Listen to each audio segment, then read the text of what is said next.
Bismillahirrahmanirrahim. Assalamualaikum warahmatullahi wabarakatuh. Alhamdulillah rabbil alamin, wassalatu wassalamu ala rasulil karim, amma ba'du. Sahabat Muna Channel yang mudah-mudahan tetap dalam lindungan Allah Subhanahu wa taala. Alhamdulillah, sekarang kami ini berada di lokasi Pondok Pesantren Hamzan Wadi Molong. Ya, kami sedang di dalam tahap pembangunan. Ini lahan yang masih kosong ya, masih alami. Banyak sekali rerumputan, pepohonan liar. Yang rencananya nanti tempat ini adalah asrama putra santri tahfiz. Insyaallah kami berharap ya ada donatur, orang-orang yang baik hati yang mau menyumbang daripada sebagian hartanya untuk pembangunan pondok pesantren Nahdlatul Ulama pada Sutra. Teman-teman sekalian, insyaallah kali ini kita akan membahas tentang status wudhu dan sholatnya orang yang diperban, atau dalam istilah fikihnya sahibul jabirah. Bagaimanakah wudhunya? Apakah wudhunya sah? Kalau sah, lalu bagaimana sholatnya? Apakah sholatnya yang dilakukan dengan keadaan ada balutan di sekujur tubuhnya, sholatnya sah atau wajib untuk diubah? Ada beberapa hal faktor yang menyebabkan orang itu terpaksa harus diperban sekujur tubuhnya. Mungkin karena ada luka, atau diperban karena ada keretakan tulang, baik karena kecelakaan atau yang lainnya, sehingga terpaksalah dia untuk diperban, dipasang jabirah di sekitar tubuhnya. Jadi beberapa ketentuan itu, yang pertama adalah ketentuannya adalah seseorang itu harus dalam keadaan suci ketika dia memasang perban tersebut. Jadi kalau orang itu berhadas, maka harus hilangkan hadasnya.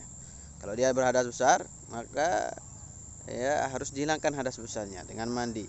Kalau dia berhadas kecil, maka dihilangkan hadas kecilnya dengan berwudu, baru setelah itu memasang perbannya. Yang kedua adalah seseorang itu yang dibalut. Saya ulangi ya. Jadi yang kedua, ketentuan yang kedua, yang dibalut adalah bukan pada anggota-anggota tayamum. Mana anggota tayamum di sini? Ya, anggota tayamum adalah muka, kemudian kedua tangan sampai siku. Ini adalah anggota tayamum. Jadi jangan sampai ada balutan di anggota tayamumnya. Ini yang kedua. Yang ketiga adalah yang dibalut adalah yang sakit saja. Artinya dengan balutan yang sewajarnya, tidak melebihi ukuran sakitnya, sehingga yang dibalut juga yang sehat. Ini salah. Jadi yang dibalut adalah yang sakit saja dan yang sewajarnya, yaitu yang sakit atau yang sehat, tapi yang sehat ini dalam rangka supaya bisa dibalut yang sakit itu. Paham dah? Terserahlah paham apa enggak. Pokoknya seperti itu.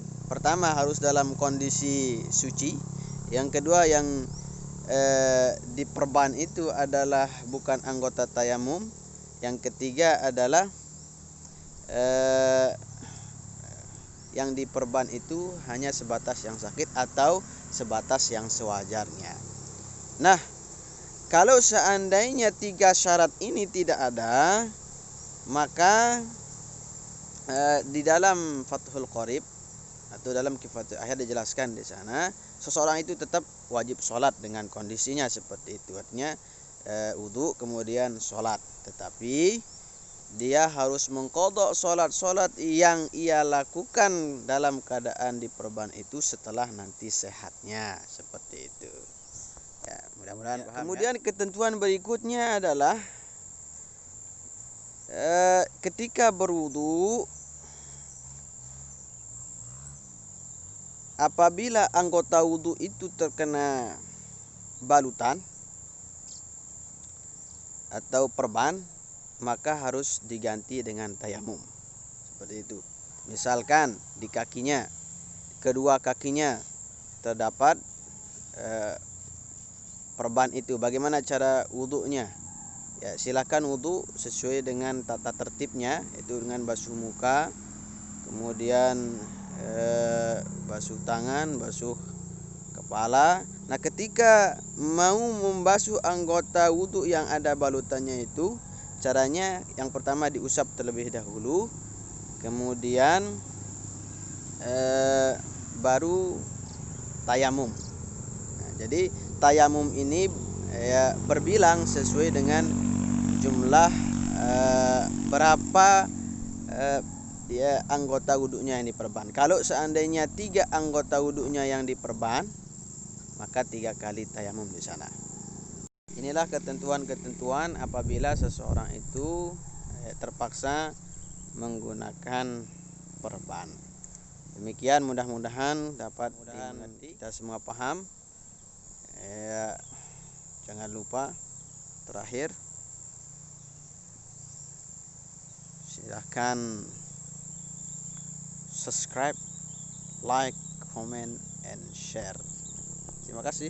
Wallahu a'lam bishawab. Allahumma fiq wal hadi ila sabil rasyad. Assalamualaikum warahmatullahi wabarakatuh.